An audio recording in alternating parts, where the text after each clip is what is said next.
The hunger is always going to be there.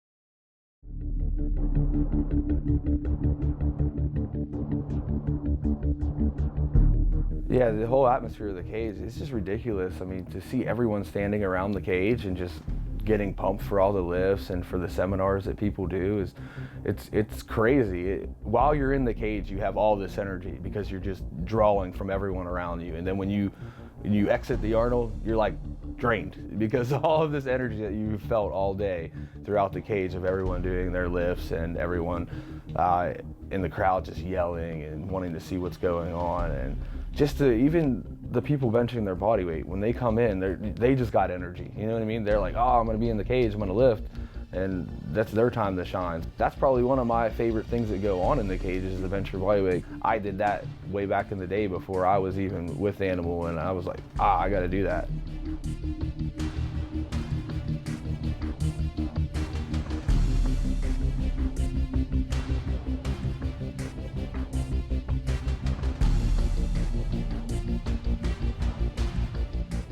I think another thing that was extremely impressive in the cage was that, the powerlifters, the athletes that come in, we have a schedule of what they might be attempting, and they might hit it easily, but they don't stop and they keep going, even though it is just for an event. It's not a show or competition that they're doing. So it's just for the fans. They just love doing it and pushing themselves. I mean, they basically, some guys just kept going until they just couldn't lift anymore.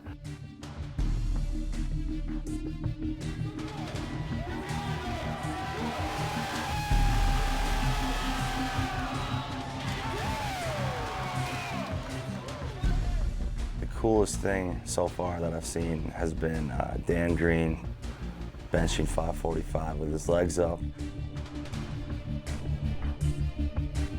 Jay and Dan Green, that was amazing. They both benched numbers with their legs up right around their PRs. Having the deal where he put his feet on a bench, so that way it stays elevated and doesn't ruin any kind of recovery stuff, is very thought out and planned out, and a true sign of a real champion. That's someone who is geared towards wanting to be better and make sure he gets back to where he was. I mean, all of it is amazing. It's just being present in the moment and appreciating, to me, not just the physical, but appreciate the mental capacity that they have to be able to do these things.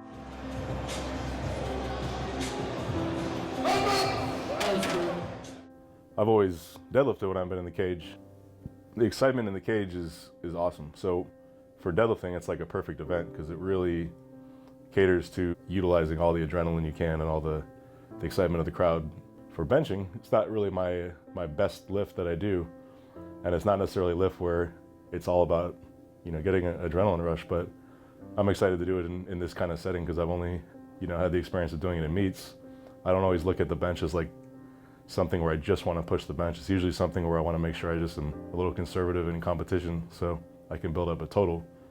But benching in the cage should be fun, especially doing it with Jay, who's, he's been with Animal for a while, and I've been competing with and against Jay for, years and years and years. So we're pretty good friends from all of the competitions we've done.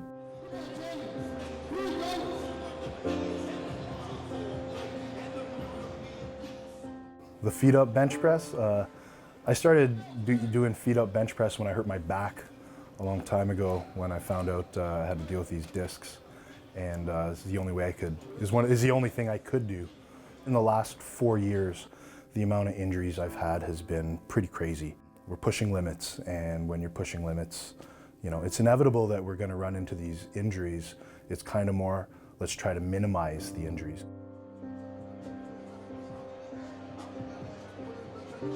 Benching with the feet up, the real skill of that is just that you have to have a lot of control over the bar. You can't go too fast, you can't bounce the bar. It's got to be precise where you touch the bar on your chest, and so it's just got to be a show of control and power, and that's what I like about it. Because to me, as much as I want to take advantage of the leg drive when I compete and move the most weight to build the most strength, I still need to just have the same things like the control and the upper body strength and muscle. So this is a good show for anyone who wants to watch somebody bench who they think is just able to bench because they use leg drive and an arch in their back.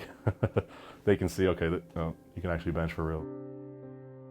The hunger is always going to be there. Some people talk about things like, oh, I love to train, and I love to train. But the thing is it's more like I hate not to train. You always hear people say embrace the process, and embrace the process has almost become a cliche saying, except it's just so damn true, because it is what causes everything. It is what creates the outcome. A lot of people are thinking of outcomes, they're thinking of conclusions without thinking about how they've arrived at it. You think about like people hitting goals and they get to the top of the mountain and they're sitting there and they're like, yay, that's great. Is this what made you the man? Did you become a man because you won? Or did you become a man on the way up, going through all the hardships? Because that's where the character is built.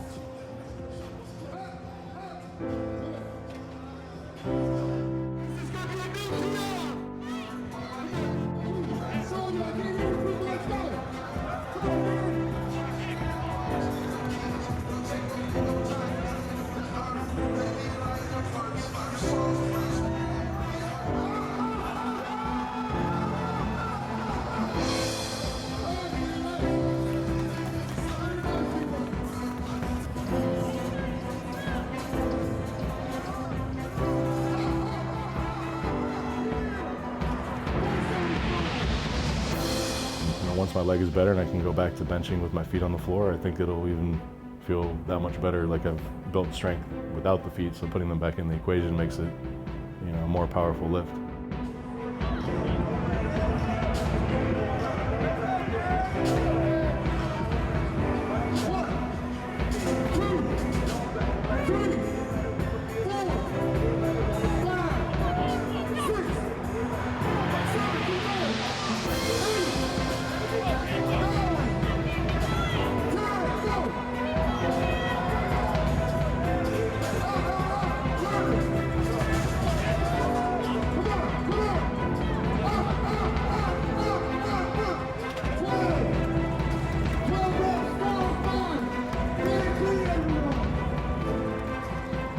So when we talk about embracing the process, we're talking about doing things properly, perfectly, and focusing on the moment and enjoying that aspect of it. And for me, that's enabled me to keep training because I just focus on, well, what can I do?